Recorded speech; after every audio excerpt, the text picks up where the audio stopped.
Chapter 81. In the House. Part 1. You are listening at novelfull.audio.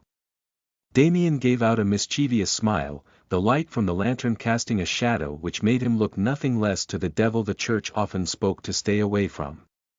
Penelope gave him a look before going to one side of the wall where there was a small window fixed. Looking around, she picked a piece of cloth to clean the dust-covered windowpane which let a little amount of light to reflect out from the house to make a person know that there was someone in the house right now. She looked outside the clean spot to find some of them still curious looking at the house they were in. It had been months since the last time she had visited where people would have been happy to have her out of the village after her mother's death, but her appearance had brought a certain distaste in their mouth wanting to spit out the bitterness of her presence. Penny had done nothing to them, but the villagers' hate had stemmed from far for more years when she was a little girl, when her father had disappeared, leaving her mother and her on their own. She often had wondered why it was so. A little girl who had never hurt anyone by words or by action, yet she was being hated like an unwelcomed insect. When she was young, all Penny wanted to do was to play with the other children. To have friends of her own, but in time the regular pelting of stones as well as the abusive words that were passed at her which a girl of her age was not supposed to hear. In the end, she had been an outcast along with her mother where they were not needed. Her head turned, finding Damien who stood at the door looking somewhere up in the sky. The sky here is much clearer compared to near the mansion. Must be because of the sea, she heard him speak, his voice drifting in the air to reach her ears. Penelope didn't know why he had crushed the magistrate's finger. He could have revealed his identity, which would have not only saved all the hassle but also their time where they could head back from where they came. But Master Damien wasn't satisfied with being straight. He enjoyed teasing a person to the point where he could make the person in front of his cry. Those were tears caused by physical pain. Penny knew it was wrong to depend on Damien to take out the ire off her chest, but hearing the sound of bone pop had been more than satisfying.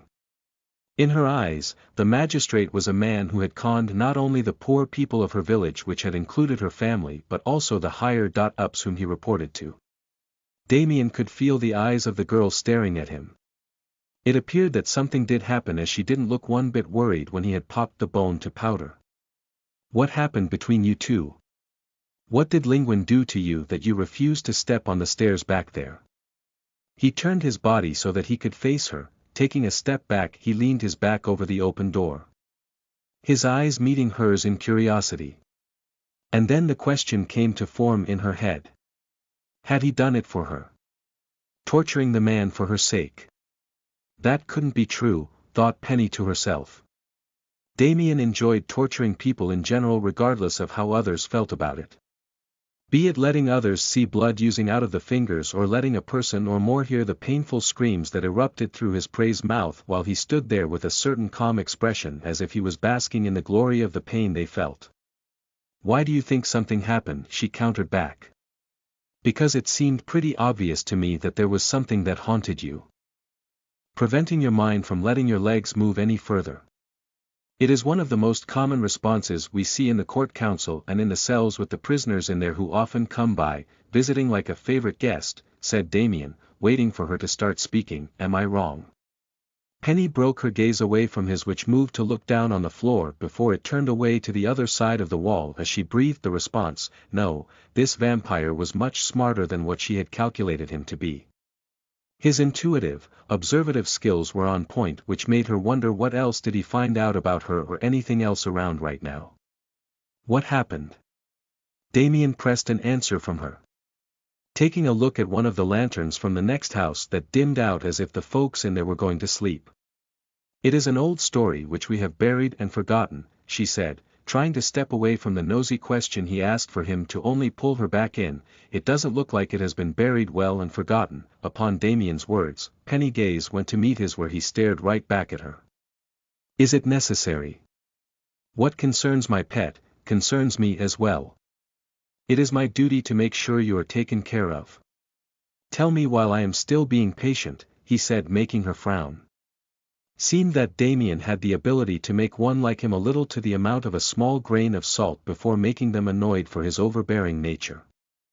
But she wasn't that bothered about it right now, as she was in a place where she didn't want to be in. Penelope knew well that if she were to hint or express her uncomfortableness of staying in here, the vampire in front of her wouldn't think twice before camping here for the rest of the week. Chapter 82. In the House. Part 2. You are listening at novelfull.audio. It was a year ago when I was getting back after I was done with my work in the theater.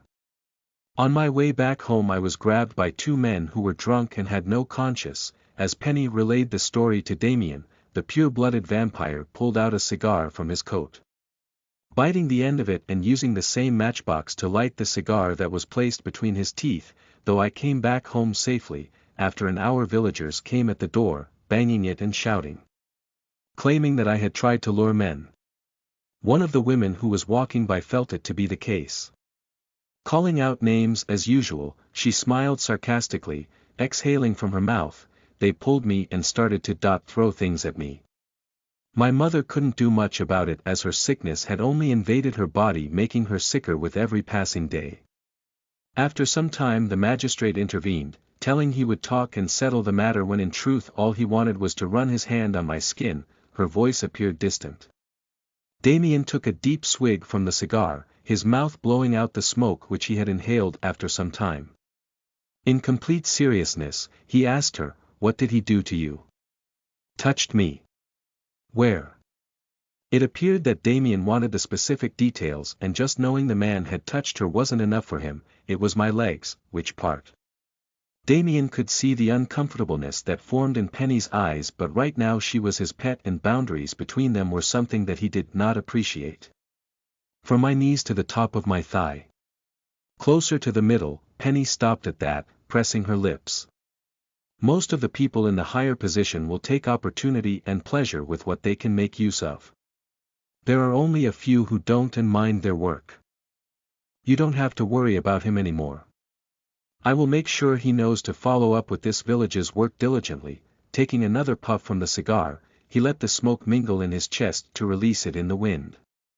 The faint smell reached Penny's nose, making her draw her eyebrows together at the smell of it.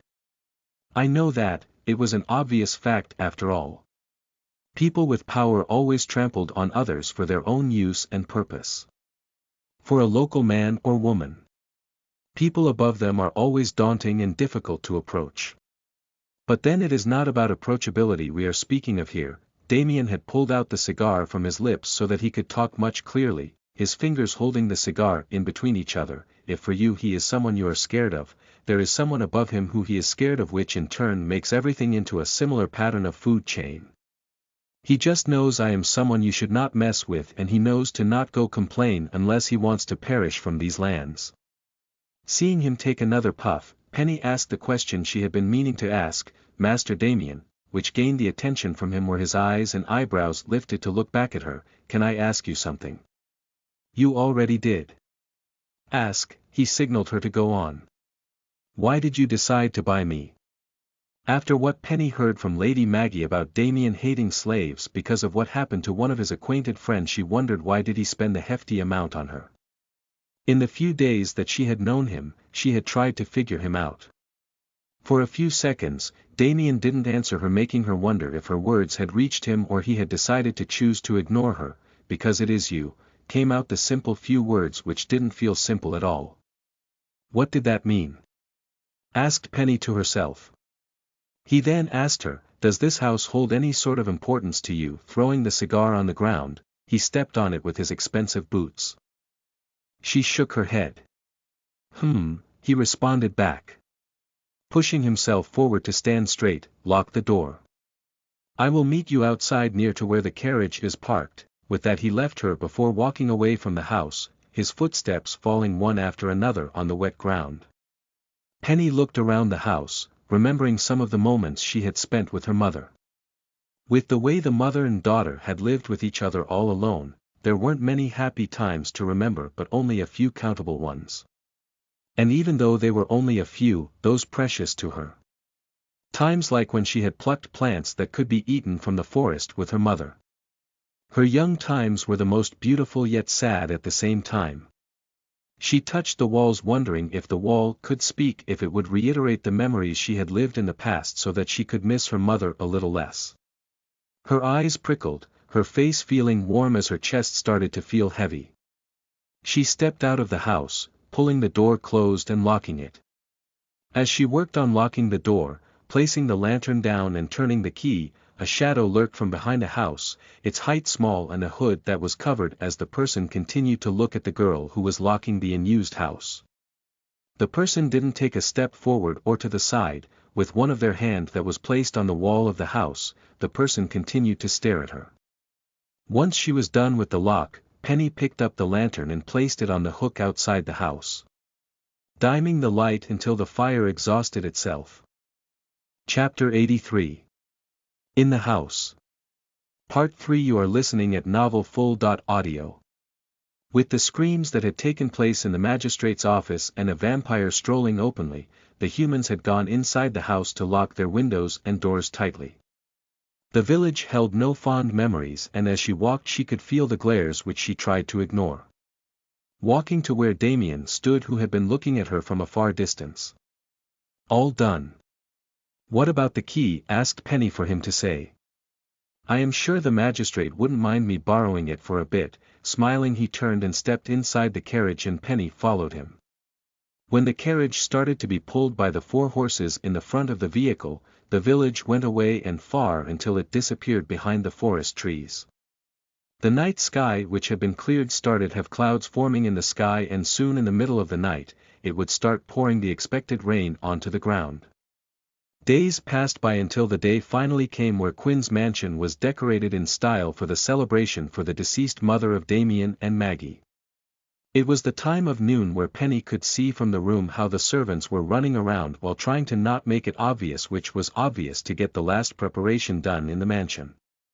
As the curtain of the night pulled over with the clouds threatening with the growls of thunder and lightning that tried to break free from the sky so that it could descend down on the ground, guests slowly started to arrive from the forest through the bridge. Penny, who stood looking at the people from the window of the room, noticed the men and women who wore grand clothes from their head to toe. Some wearing accessories such that it covered half of their faces. Walking in with the air of the vampire and vampiress, she saw them exit inside the mansion where her eyes couldn't reach after that.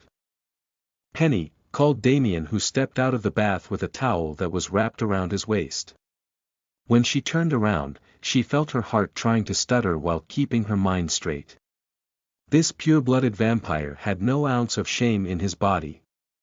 She was sure that if she were to ask him about it, he would reply back to ask her with what shame was. The black towel that was tied around his waist hung low above the 2 bones where she felt like she had to splash some water to get her mind straight.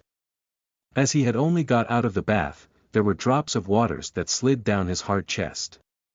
From his shoulders that trailed down to seep into the towel that tied around. It hadn't been the first time since she had seen him like this. It was like her master wanted to tease her relentlessly. Pick out the red shirt from the cupboard. Something that would match the trousers here, said Damien mindlessly as he went on to rub his wet hair that was sticking on his forehead. She did as she was told, pulling out the darkest red which was placed at the far end. Taking it, she closed the closet door to bring it to him. Is this the one, Master Damien? Asked Penny for him to hum in approval. After the incident that took place in the village, Penny was somewhere grateful for him taking the revenge which she would have never been able to do. Maybe if she was a vampire that would have been an easy task and a different case. She hadn't asked him and he hadn't told her why exactly he had broken the man's finger, but somewhere it made Penny wonder if it was for her sake. At the same time, she wondered if it wasn't. After all, why would Damien do anything for her? When Damien's hand reached the top edge of his towel, Penny's eyes quickly snapped to look away, which Damien found to be rather cute on his slave. His lips twisted and he decided to play, he exclaimed, placing his hand on his eye, which caught Penny's attention. She wondered what happened suddenly to ask, slightly worried, "Are you all right, Master Damien?" "I think something went in my eye," he said, rubbing his eye. "Let me take a look." Forgetting about his current state of attire he was in, Penny stepped forward and placed her hand near to his eyes to look into it, searching for something that not there. After 10 seconds did she realize her closeness with Damien. Stepping back she said, "It must have gone away." She took another 2 steps back from him. Penny turned away, her faces suddenly heating up as she closed her eyes. Ah, stupid Penny. She closed her eyes to scold herself. Without thinking she had gone and placed her hand on his face to check. Not knowing what he might have thought, she didn't dare to turn back, hoping he would start dressing. Hearing the shuffling of clothes she let out a sigh of relief when after some time she heard his voice coming from right behind her that almost startled her, "That little mouse." Little. Okay, big mouse. Penny's eyes widened and her head snapped around to look at him wide-eyed. "Don't look so shocked. If you don't want me hearing what you say, don't say it out loud." Stupid mouse. Was he going to keep adding every other adjective behind the word mouse? Not that she was okay with him calling her as a mouse. Seeing that he had worn his shirt and the trouser where he was yet to tuck in, she wondered what he wanted from her, until he said, "My sleeves." He lifted his hands up so that she would button the cuffs of his sleeves. Once she was done with it, she heard him say, "What's got you so red?" Chapter 84. Guests at the Quinns. Part 1. You are listening at novelfull.audio. "I don't know what you are speaking of, Master Damien." Penny kept her ground, willing her heart before it even started to thump in front of his curious eyes and ears that were attuned to her right now. The smile that was on Damien's lips didn't change, staying right there on his face, which made her wonder what he was up to now. The man took a step forward, almost close to her to say, "Shall we rewind back the time and see what happened to get your cheeks red? What a dainty little mouse you are." "Oh, pardon me," he said as if in an apologetic tone, "big mouse. I am a good master which you need to appreciate, or which owner would go changing the names just for the sake of his or her slave.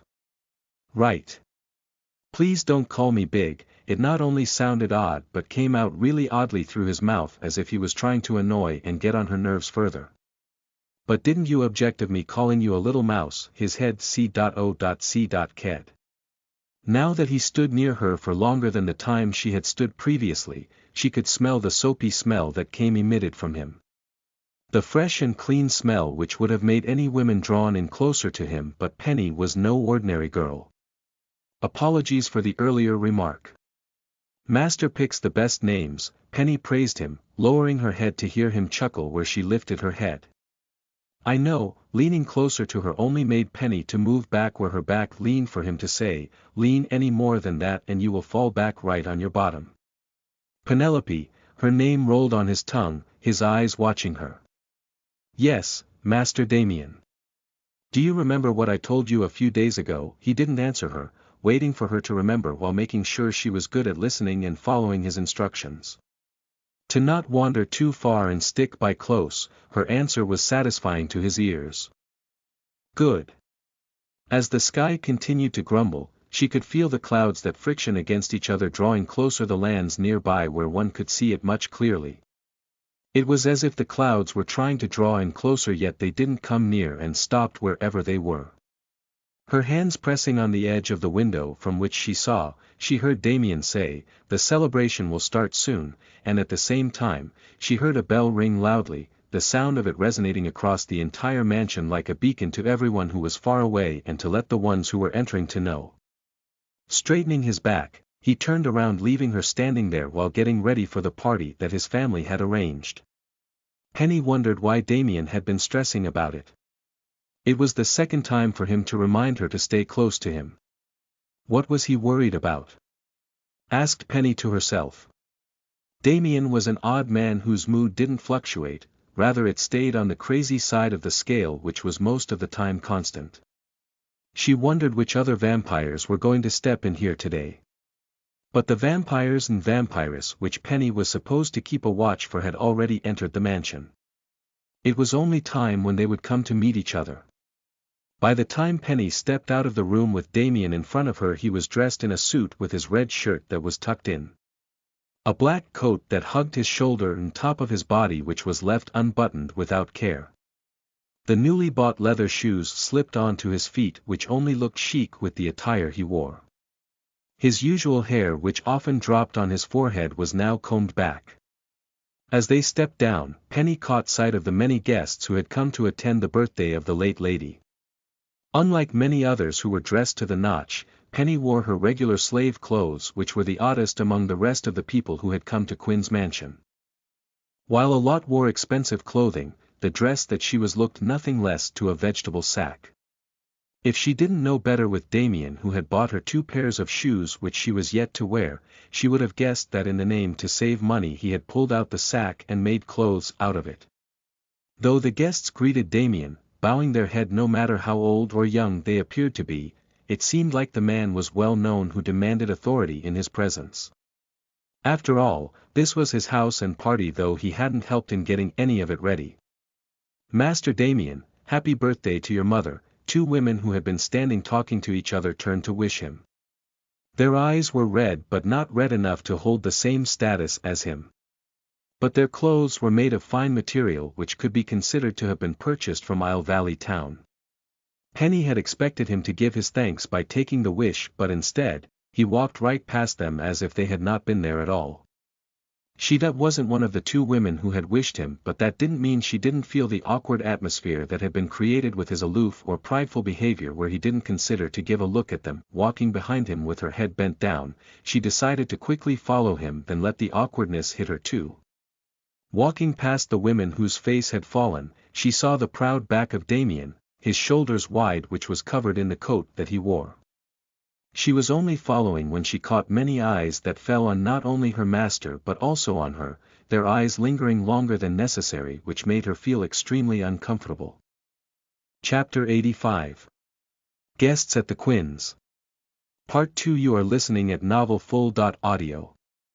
Penny stood right behind Damien, her head looking down often without meeting any guest's eyes while Damien spoke to a few of the guests. Talking and using his words sarcastically where Penny was sure that the guests smiled because they had no other comeback to give. "Mr. Quinn, you should come to visit our farmhouse. Father only got it renovated 2 weeks ago." "Should I plan for it?" asked one of the women who had flocked around them, or to be specific around him. "Why not? We can have the next tea party there," humored Damien. "What do you think?" he asked looking around to hear a murmur of approval.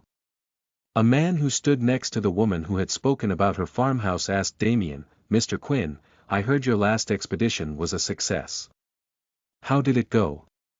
"It must have gone well, of course," spoke another woman with full of praise for the young Master Quinn. Damien's eyes sparkled with some unknown mischief which Penny didn't seem to observe as her eyes had begun to roam across the room due to boredom. With having no one to speak to and only following Damien around, she didn't understand why he had brought her outside when she had nothing to do. She could have stayed up in the room but then she wondered if she had stayed up in the room she could have made a run. It wasn't that easy but the opportunity of the day seemed to be the most feasible one. Penny tried to come up with a plan in her head as she wondered how to slip through from here so that she could disguise herself to be one of the guests. Yes, it went well. As much as Damien enjoyed pulling out facts from others, he didn't like giving information of his own. Not so subtly he shifted the topic as if someone cut the thread of the current conversation with a scissor. "How has your suitorship going, Lady Yvain?" On hearing the familiar name, Penny's eyes very carefully shifted from the ground to look at the lady whom she had previously met at her mansion. She was the same woman who had worn the dress which Penny had skillfully torn. Thinking about it made her sulk as she remembered that day. Lady Yvain gave out the sweetest smile which Penny could tell was nowhere close to what she actually was. It was clear that most of the young lady who had gathered around them were only here to gain his approval and attention, as the pure-blooded vampire was not only a bachelor but also the direct heir to Quinn's estate. Not to forget the charming quality he held which often won over people even though his words were as hot as iron that could cut and embarrass anyone. The young lady looked down at the ground as if she were blushing before raising her eyes to say, "Didn't my father speak to your father?" she asked him.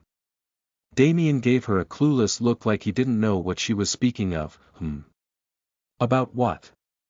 Everyone's eyes came to settle on the young woman in the curiosity about what she was talking about.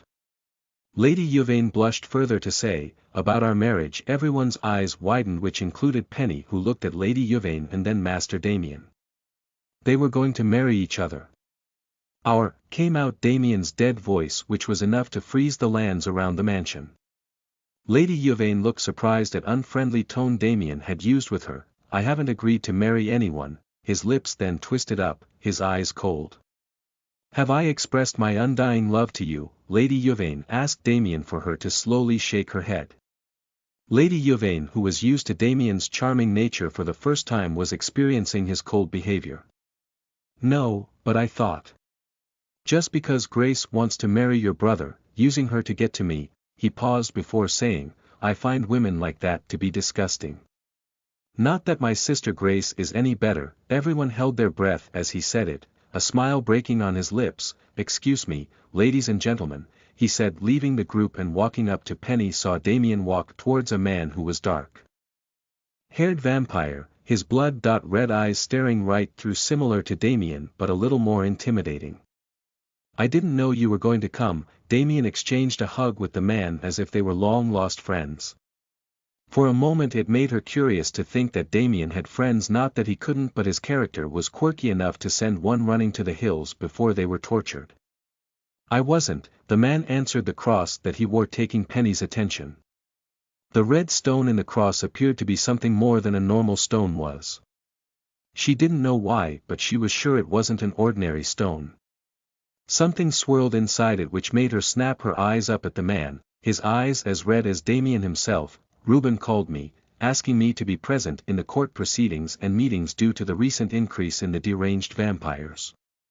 Vampires and humans. It seemed that he spoke only half the sentence, but Damien had no difficulty when it came to filling the rest of the words as he gave a nod to the man. Seeing Penny standing behind Damien, with her odd attire which stood out, the man raised his eyebrows. You bought yourself a slave. The man's words weighed as if trying to understand what just happened, whereas Damien let out a wide mischievous smile on his lips. Meet Penelope. Damien introduced her to the man. Penny's eyebrows along with the other man, as it was the first time Damien had introduced her without calling her pet or slave. Penny, meet my cousin, Alexander Delcrov, the Lord of Valeria. Chapter 86. Cousins. Part 1. You are listening at novelfull.audio. Penny looked at the man who looked intimidating. His presence somewhere that made her feel daunted, his red eyes staring right into her, but she didn't back away. It wasn't because Penny was trying to stand her ground by revolting on the status of her clothes right now. It was because there was something about him which made her feel wary. Little mouse. Damien broke her gaze with his name for her as he spoke to her. Alexander's father and my father are cousins, which make us second cousins. Penny could see the same amount of depth in Lord Alexander's eyes, the color very much familiar to Damien. The man named Alexander broke his gaze away from Penny to ask Damien, you bought a slave? Is it so surprising? Damien's head C.O.C.Ked to the side. After what happened to Meredith, the woman's name on Alexander's lips made Damien smile further, but his eyes getting distant and hollow. Direct me to the drink. With that, the Lord of Valeria took Damien along with him while purposely leaving Penny behind in the midst of the crowd. What's the matter? Asked Damien when they went to stand near the walls where not many were around. Who is she? Alexander stared at his cousin, their eyes meeting each other at the same wavelength as they were of the same height. There's something off about her, said the Lord without beating the bush.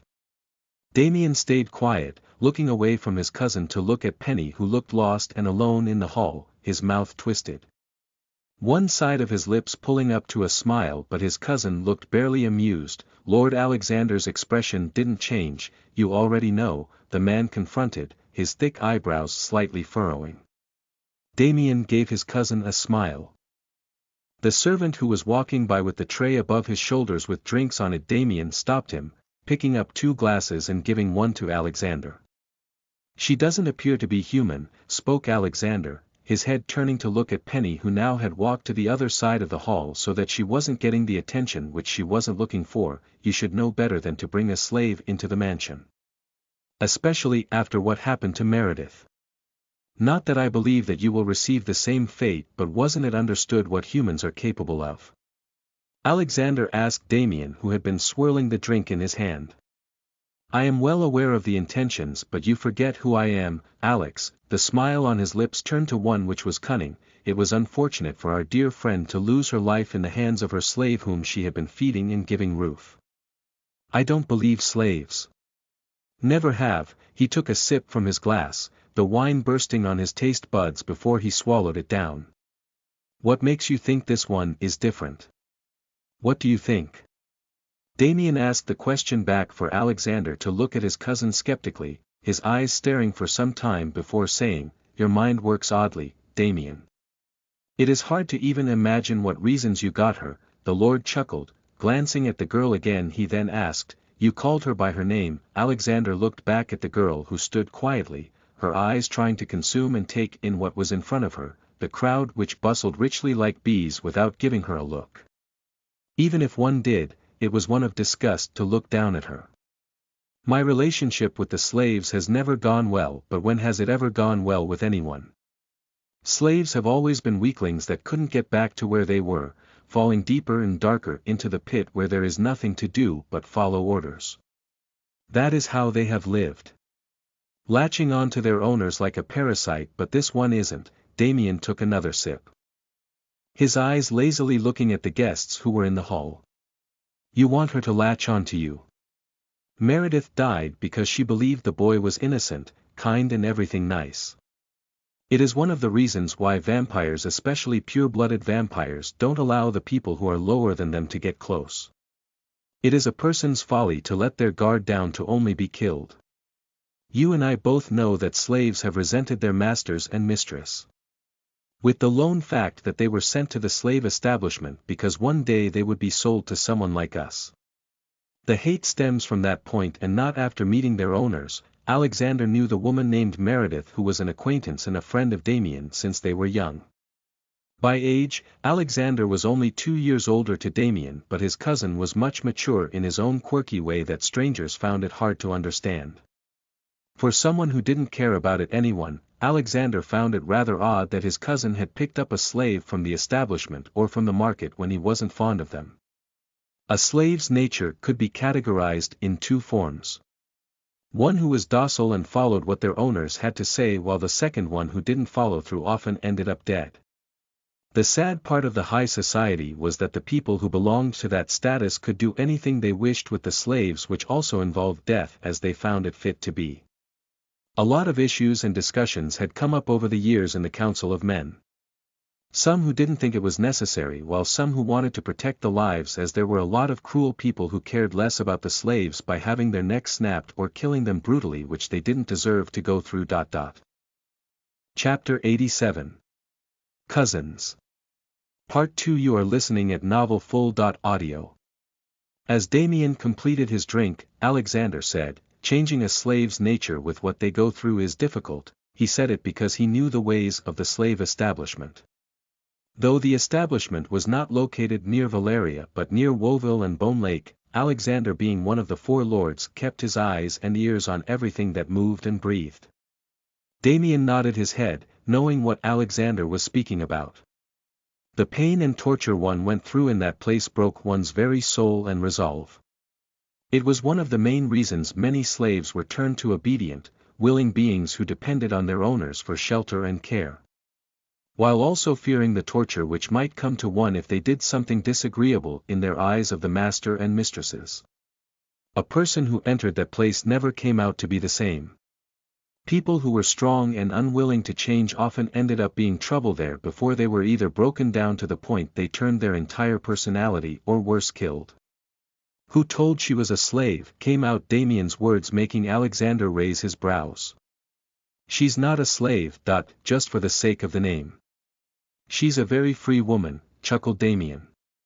His eyes crinkling with amuse.em.e.nt. That's interesting. Why hasn't she run away then? Ah, you have the papers, realized Alexander, a small smile forming on his lips. It appeared that Damien was having his own amuse.em.e.nt. There was a possibility that the girl had been mixed with the slaves in confusion. Once a person had the contract that stated that the slave had been bought with the slave's description, which basically showed the ownership over the person. There was nothing another person could do. She did. But you caught her, seeing the girl was here with them in the hall. Did she tell you what she is? Assuming she isn't a human.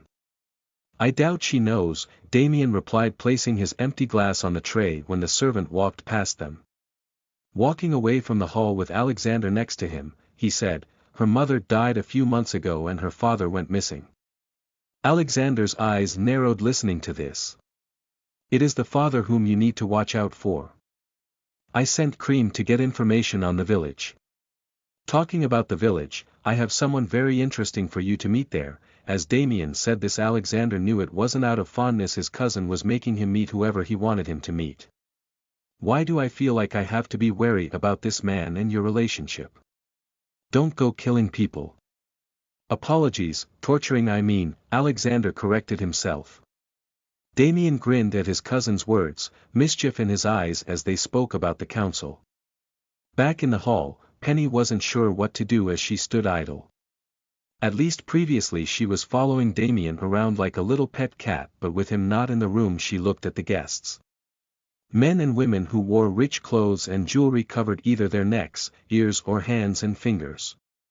Life was so unfair, thought Penny to herself. Thinking about how many of them often starved in the villages. People worked day and night to make ends meet, the lower class who were the ones who suffered, making them bitter by the mere sight like this or the Isle Valley which Damien had taken her to. What do you think you were doing? Came out the voice of a vampire, his hand hitting a girl's back who was dressed in fine clothes as the others. Penny wondered what just happened. Didn't the lady ask you to fetch her a napkin along with the glass? He smacked the girl's head, which ruined her hair with strands and pieces of her hair that came out every time he pushed his hand against her head. The girl looked quite pale, her hands shaking and her face turned to one like a ghost as she bowed her head. Forgive me, master, I shall get the napkin quickly, came out the small voice. Forget it. Who knows where you are going to go seducing men? Slut, stand here, said the vampire. It had turned to a small show as some people's attention fell on the girl and the vampire before going along with their previous conversation like it didn't matter. Penny frowned, looking at the girl. She had thought she was the only slave that Damien wanted to show off in front of his guests who wore the gunny bag like a dress, but she would have never guessed that there was another slave apart from her in this room right now. Her eyes moved from one person to another, watching carefully while trying to find the other slaves. As she observed the behavior, finding the slaves one after another, she felt someone come to stand next to her. Turning her head, she caught sight of a man with blonde hair who had a pair of glasses resting on the top of his nose. A slave shouldn't look at the guests in the mansion so ruefully. It is not only unpleasant but also quite disrespectful. His voice was calm and collected. His eyes looking at her before Penny shifted her gaze to look at the ground. Whose slave are you? Must be a new one to have not given you clothes, said the man standing next to her. Master Damien Quinn, answered Penny, keeping her voice low and not the same as when she spoke to Damien. She could feel his eyes on her, which made her feel uncomfortable. Feeling the movement of his eyes that looked from the top to bottom, so you are Damien Quinn's slave, he hummed, what's your name? I don't think that's necessary. It was Damien. Penny, hearing his voice, snapped her head up, feeling relieved on seeing the face she had got used to over the past 1 week. Chapter 88. Collar or Mark. Part 1. You are listening at novelfull.audio. Penelope was glad to have Damien intervene in the conversation that had only begun with the man who she had never spoken or seen until now. It wasn't that Damien was a good vampire in her eyes. Until now all the vampires had their own side, ere a lot could be considered to be complex or nothing less than pompous. Damien had made her climb the tree to get the fruit he wanted to eat while he could have reached for it by his mere strength. The pure-blooded vampire was crazy to make her climb the tree. And even with his shenanigans, Damien appeared to be less overbearing than the man who stood next to her. Good evening, young Master Damien, the man bowed his head.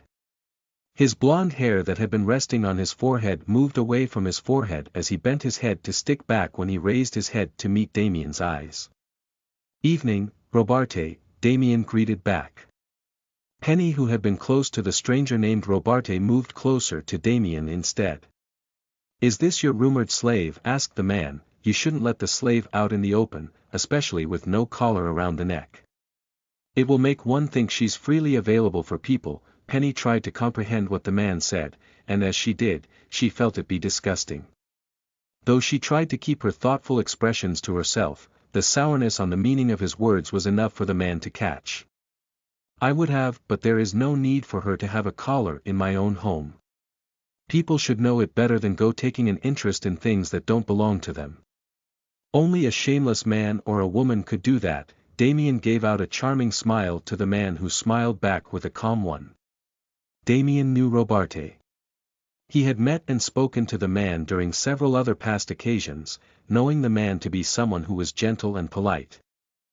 His words holding nothing less to the weight of the feather, but that was all for the public to see. How many people had he come across until now who was something in the front where they wore the mask to deceive people? Plenty, enough that he could write the names in a single parchment. His words weren't just for Robarte but also to the others who were eavesdropping on their conversation. "I am sure you have heard how much I spent on this one." Penny wondered why Damien was boasting the number of gold coins he actually didn't spend. "You buy an expensive item but don't decorate it." Robarte tilted his head, his eyes taking a look at Penny, who stood almost behind Damien after inching closer to him with every 2 seconds.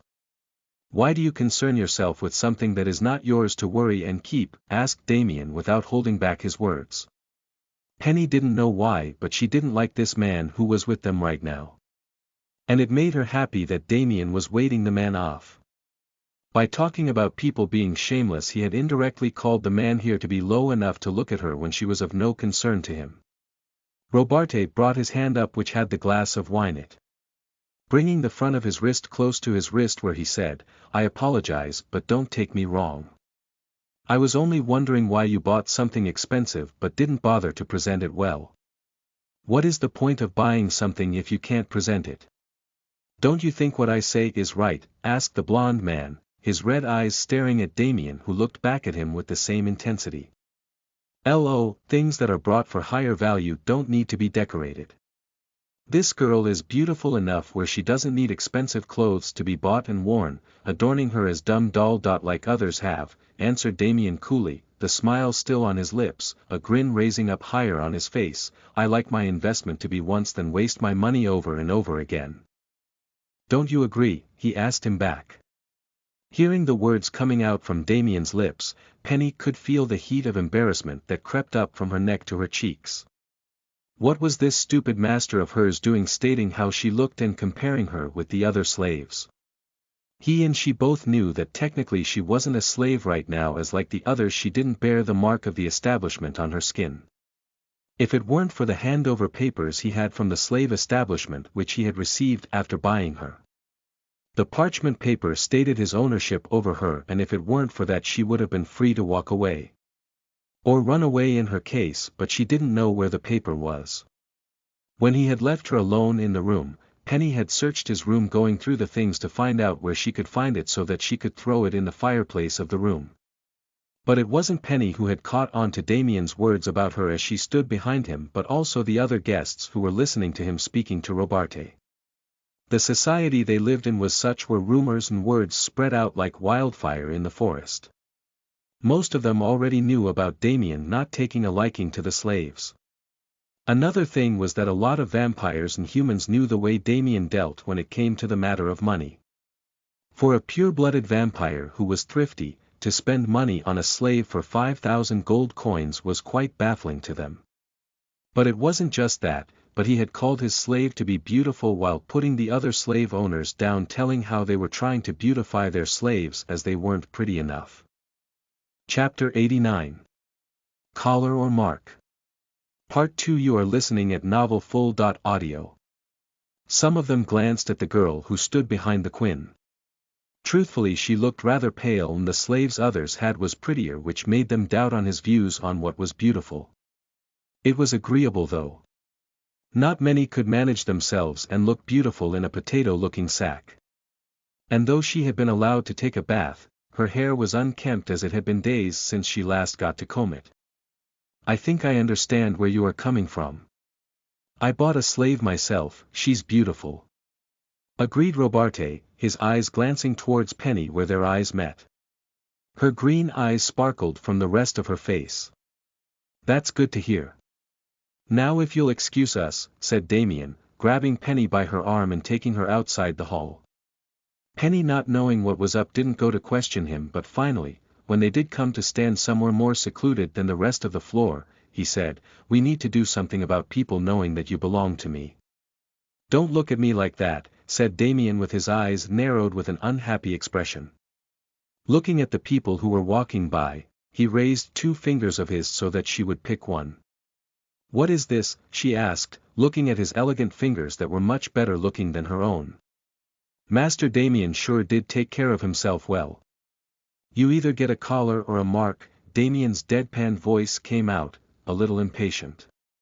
Penny on the other side suddenly felt her stomach dropping where the little color that had appeared on her face left her face hearing him give her the options.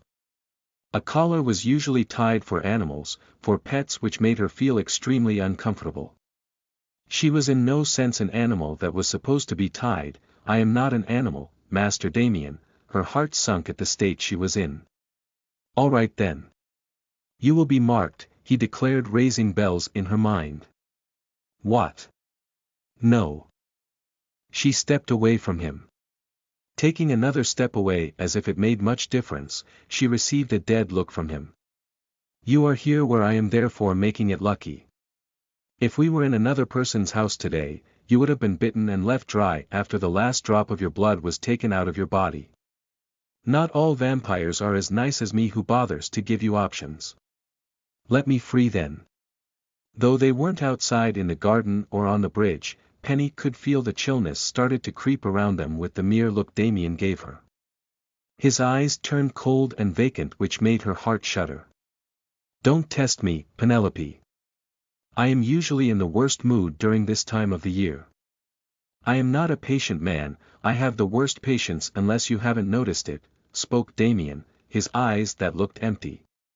Penny didn't know what she said was wrong, and though she wanted to voice her opinion, she was scared.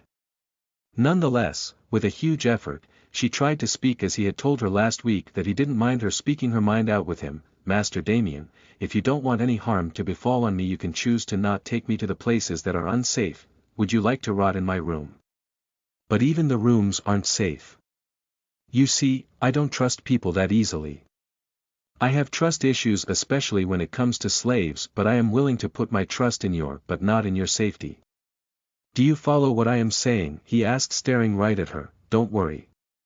I am not going to mark you with burning hot iron like the establishment. You either choose to pick a collar that you will wear around your neck or you be marked. What do you pick?" It seemed like Damien was giving her no choice at all. In the spare seconds of time that passed by, Penny couldn't help wondering if her possible escape from the mansion this night would work the way she thought it would.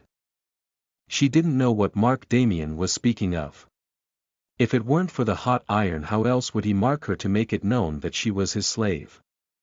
Somewhere she had thought in the room that he felt somewhere human, but right now it felt as if they had gone back to square one. Seeing Penny, who was thinking hard on what he said, Damien could see the internal turmoil in her eyes. "What are you afraid of? Do you not trust me?" His eyes turned to observe her further, her face, his eyes, the way it dilated, her little heart that was beating in her chest. Penny trailed, not knowing what to do. Damien was expecting an answer from her right now without any delay. Thinking back on what happened earlier in the hall, Penny realized the way Damien treated her while how the other slave masters and mistresses treated their slaves. He was somewhere right. Even though Penny didn't deserve this life, none of the slaves did. No one deserved any kind of bad lives, but life pushed them into it, which none of them could help, but they had to live with it. Hoping for the ray of light to shine which would lead them to the path of the betterment of life. No slaves deserved to be treated the way they were, but that was how a slave's life was. To be beaten, to lick their master's boots, to please them and take the insults that were passed down to them. That was a slave's life was which none could escape. And then when she looked at Damien, she realized he was much better when compared to the others. Penny lowered her eyes, deciding what to pick before she came to say, I. Chapter 90. Present. Part 1. You are listening at novelfull.audio. Well done everyone, we made it to top 3 of the last week. Thank you. Damien waited for Penelope to reply back to the 2 options he had given her, waiting for her to hear her say, I don't know, came out her whispered voice. How would she know what was the right one to pick? Closing her eyes, inhaling softly, she breathed out to say, you can choose which you feel to be right. After she said that, Penny, who had not been looking at him previously, looked up to see him continue to stare at her. There was something in his expression which she tried to understand, like a little shock at her words, which was a mere flicker that came like a blink of an eye to disappear in the very haste. Why are you looking at me like that? Questioned Penny, wanting to know what words of her caused the current expression on his face. Do you know what you just did? He asked her. She didn't. You suddenly turned obedient and are giving the very freedom you have asked for him a few seconds ago to give it back in my hand when I so benevolently gave you the options. But did her master give her the option to opt out of what he had presented to her? Master Damien, I don't know what the marks represent. The only mark I have heard is of the slave branding, which makes me unsure as to what this mark is that you speak of. Penny spoke to him truthfully. Coming from a place where there weren't many vampires or pure-blooded vampires but only humans, she didn't have any idea about the mark which Damien had said, which was understandable in Damien's eyes. It might not matter much to the owners, but making a person wear a collar is only you reducing the remaining value of the person to nothingness. It is not only lowering the value but also further degrading the person's state. I don't know which one to pick out of these 2. That's quite understandable. Damien nodded his head. Follow me, I have decided what to present you on this beautiful day of my mother's birthday. Come, he said when he started walking to see her still standing there in a still state. Penelope started to follow him, her footsteps quiet and cold on the marble. When they took another path in the mansion, she realized that Damien wasn't taking her to his room but somewhere else. Present is what he said, thought Penny to herself. But was this present the kind of present a normal person could expect, or was it something that only Damien Quinn saw to be present?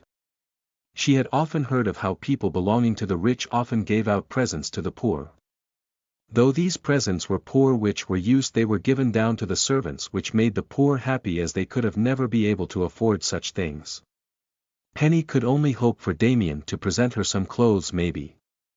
Was it her wishful thinking? Yes, it was, she thought to herself with her shoulders slumping down. The further she walked with him, the farther away they got from the guests who arrived at the mansion.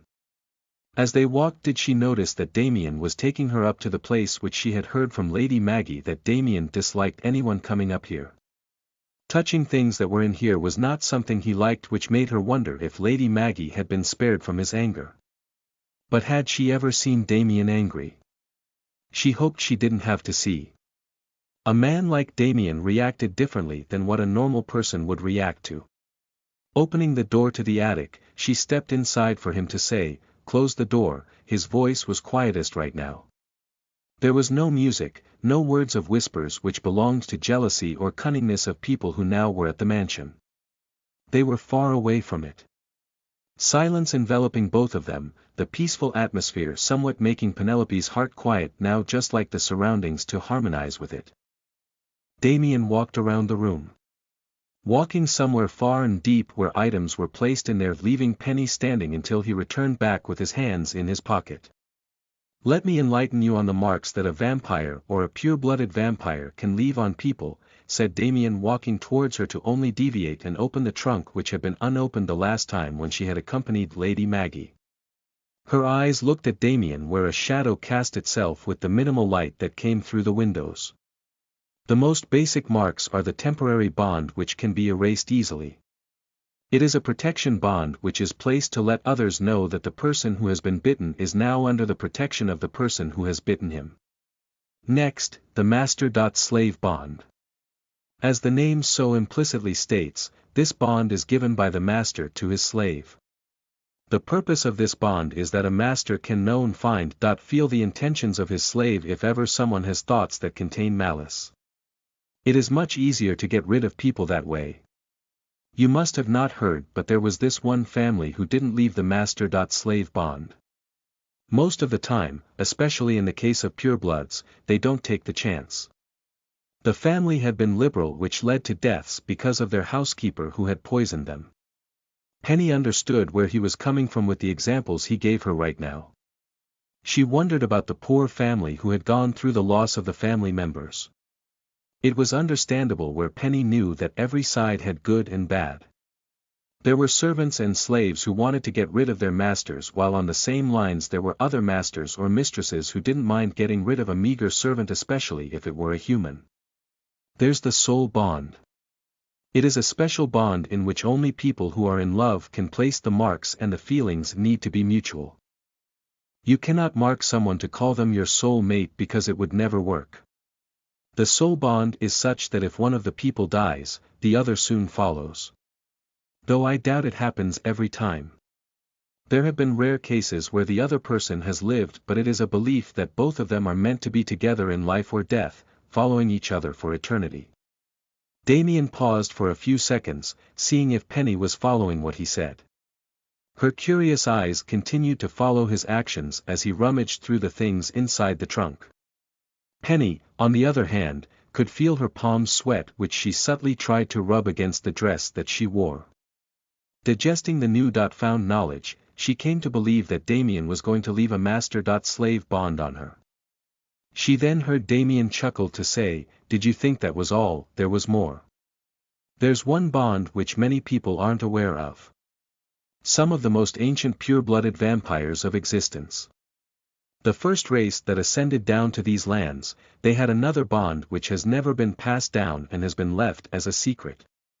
"What is it?" asked Penny out of curiosity. "Was it something dangerous?"